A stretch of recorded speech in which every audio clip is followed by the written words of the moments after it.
Hey, Cal here. Um, I'm sorry this video is a little late. I've been doing a lot with I've been working on my Chaos Space Marines, mainly getting certain demon prints done. Pretty much trying to get them primed up and mostly painted so I can put them on the base. If I sound a little groggy, it's because I pulled a muscle in my neck and it makes me talk a little weird because it's all up in here. The muscle from like my jaw down my neck is all fucked up now. Pardon my French. And it just makes talking a little weird until it heals up a little bit.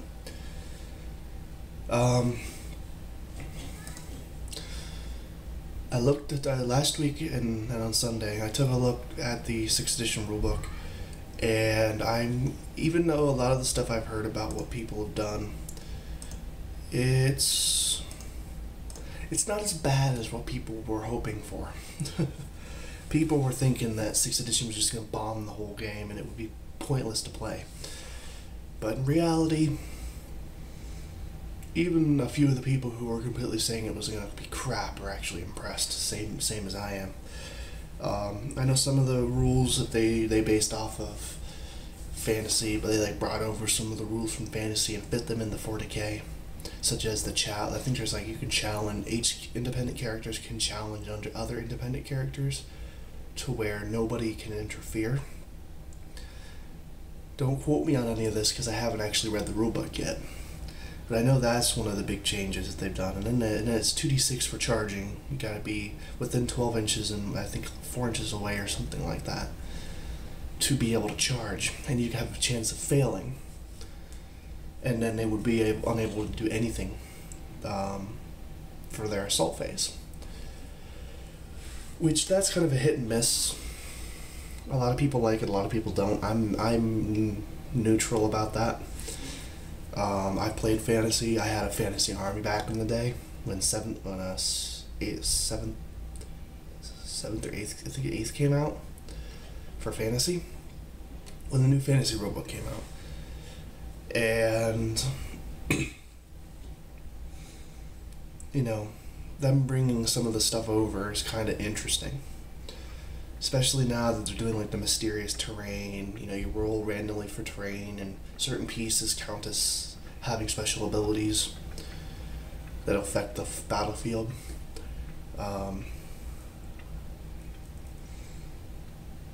And then there's 2 rules that really popped out at me on Sunday, and I talked to some of the guys about it and what they thought. It involved Fearless and Feel No Pain. Apparently Feel No Pain now, you can use it against power weapons. It's basically an invulnerable save that, you know, pretty much counts as an invulnerable save because it can be used against power weapons. But I'm sure there's probably going to be some weapons at some point that will make this go away. But apparently you can use Feel No Pain against power weapons, and then they'll have a number in parentheses that acts as an invulnerable. Like 6 plus 4, 6, 5, and 4 plus, you know, stuff like that. And I think that's pretty cool, because that makes Plague Marines more effective. Since I have 2 units of them, it makes me more inclined to use them. And then there's Fearless. Fearless got way better. Fearless, now when a unit has Fearless and they have over 11 models in their unit, they automatically pass all morale tests. That is amazing. That is a big change that affects a lot of armies. Makes Fearless more viable. The only downside is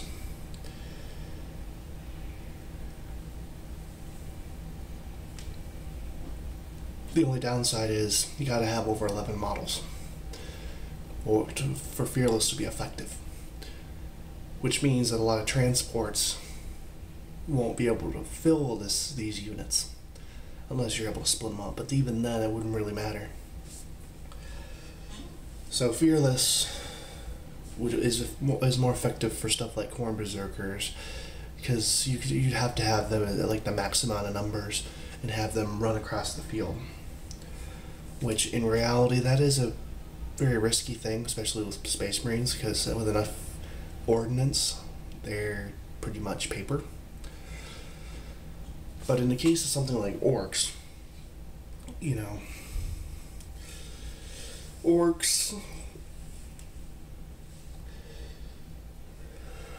makes their boys very effective, especially in large numbers, because you can have 30 boys in a unit and you don't even need to put them in a transport. You just run them across the field. You get like 3-4 squads of them. You have 90 to over 100 boys, and you don't even need to have them in transports. You just run them across the field and lock everything up in combat. You know, because once you lock up combat, you can't shoot into that combat, so you can tie everything up and make everything a hell of a lot better. So those two rules are very, very cool now that they've been changed up.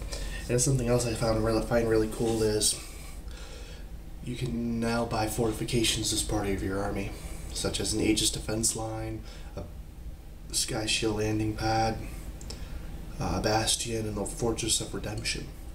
And you can buy like additional weapons for it. And you can buy bolters for like bolter emplacements for the Fortress of Redemption.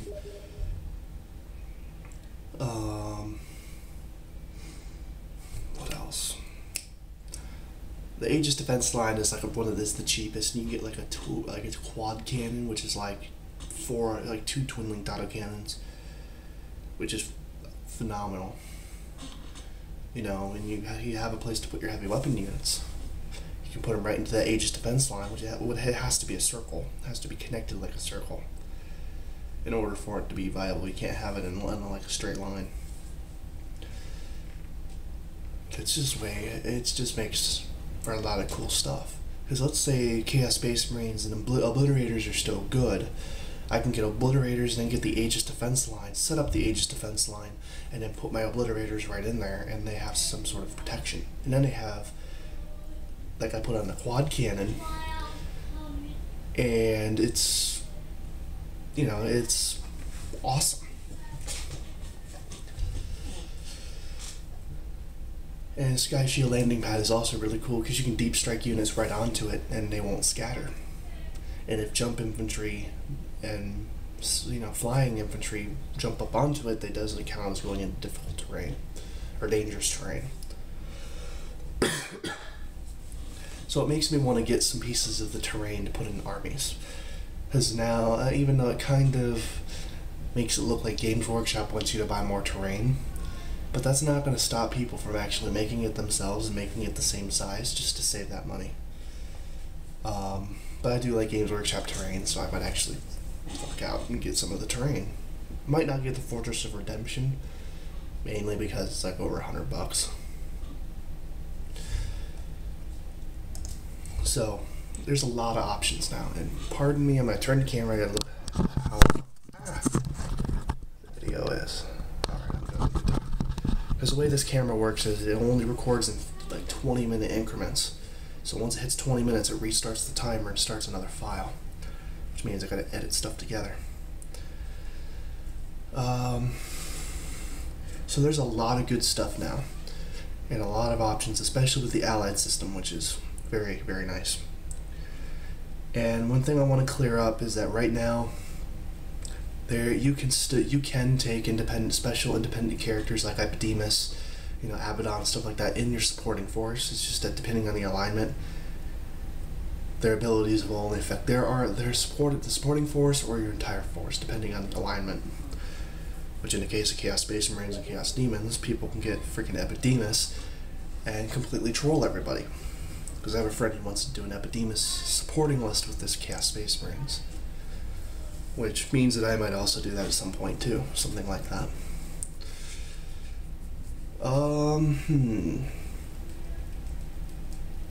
But yeah, one thing I want to say is, apparently in August, next month, Chaos Space Marines are confirmed coming out unless Games Workshop changes something. And the Chaos Mechanical Dragon should be coming out with the release. And I want to say one thing about the Chaos Mechanical Dragon, and this is what a lot of people think. They think that the Chaos Mechanical Dragon does not fit Chaos Space Marines or Chaos at all. That is incorrect. Because one of the unsung, the untold Dark Mechanicus in the tabletop game, that is, except if you actually read the fluff in the Codex, the Dark Mechanicus are the ones who would be building this Chaos Mechanical Dragon, mainly because of the Void Dragon. The Void Dragon on Mars. So I see the Chaos Mechanical Dragon as more of a nod to the Void Dragon, and maybe the Void Dragon might be affecting the Dark Mechanicus more than the Loyal Mechanicus. So, you know, it kind of makes you think a little bit, because they might be bringing in the Dark Mechanicus a little more in Chaos, which is something that they should have done for a long time. So that also means that if they're bringing up the Chaos Mechanical Dragon, they might also bring out some other Dark Mechanicus type units in the Chaos Codex, but I don't know yet. We'll find out when the book actually comes out in August. So, yeah, I'm going to be very excited for next month. Very excited. Pretty much the two big things I'm going to get: Codex, the Chaos Mechanical Dragon. And then I will be set. And then maybe some cultists. I don't know. I'll see how good they are in the book.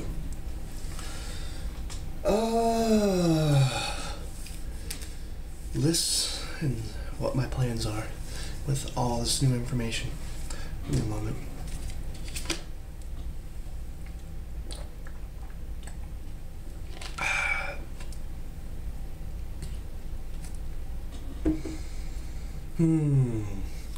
After looking at between the codexes, and considering I've kind of fallen in love with them, my first main supporting force, which will eventually become a full army, is most likely going to be orcs. Simply because, for some reason, I've always liked orcs. I loved their technology, I loved the way that they do things, I love the models.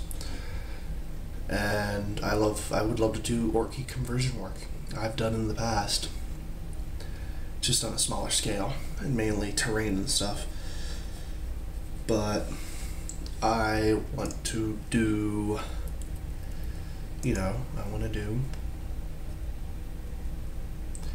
hang on, something is on. Alright, sorry, I was just checking my Games Workshop site. Advanced orders. So far, nothing. So I'm planning on doing orcs as a supporting force of my Chaos Space Marines. And the narrative I have behind this is pretty much the Chaos Space Marines needed, my Death Guard warband is running low on numbers, and they're like, until we get some more followers. Hey, orcs, want a job? And basically, the Chaos Space Marines offered some technology to the orcs, mainly stuff like weapons, armors, well, not really armors, but weapons and vehicles and stuff to the orcs as payments to hire them as mercenaries to pretty much help them do whatever they want. So the idea I have is that my orc supporting force will have a lot of a lot of Space Marine stuff. Like if I get a looted tank, it'll probably be something like a Predator. It'll just be a Predator all orkied up. Or either a guard vehicle, because I'll also have some guardsmen. And then they'll have probably like a bolter that's kind of orked out a little bit, and then that'll be like their shooter. And then like, oh, I got a heavy bolter. Oh, I orked it out. It's a big shooter, or something like that.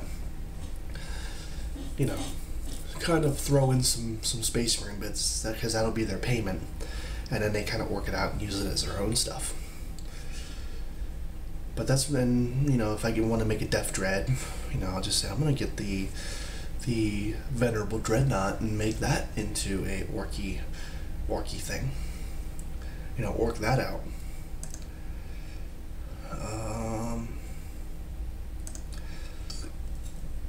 But yeah, I got a lot of plans. I got a lot of stuff that I'm gonna be doing. And at some point, I'm gonna do my guardsmen, which will be primarily only a supporting force. It might not become a full army. And then once I get that pretty much made up, I might have like 1,000 something points of guardsmen. You know, and then like my orc army will eventually become a full army. And then get some demons, but I want to see what the demons will be coming out with. So yeah, I got a lot of stuff I'm going to be doing. And I will have a lot of videos up. Now I will have a video up of my Demon Prince. This is a little teaser of the base that he's on. And, you know, there's his base. So I'll be having a picture of I'll have a video of my Nurgle Demon Prince. And then maybe some of my other stuff that I've done. That I've already gotten done. So yeah. I'm really impressed with 6th edition. I think it's a big improvement from 5th. So a lot of people said that 5th was kind of garbage, and that there were no differences between 4th and 5th. You know, no big differences. So I think this is a good way for them to go, and considering they want to use this core set for a long period of time. You know, like if they come out with 7th, it'll still be based off of this core set. Or they will, and also because 6th came out like a year earlier, so we might be stuck with 6th for a long time until 7th comes out. So yeah, that's pretty much my video. I'll have some videos up of some of my Chaos Space Marines, and yeah, this is Kyle X Pie 665 signing out. Bye bye.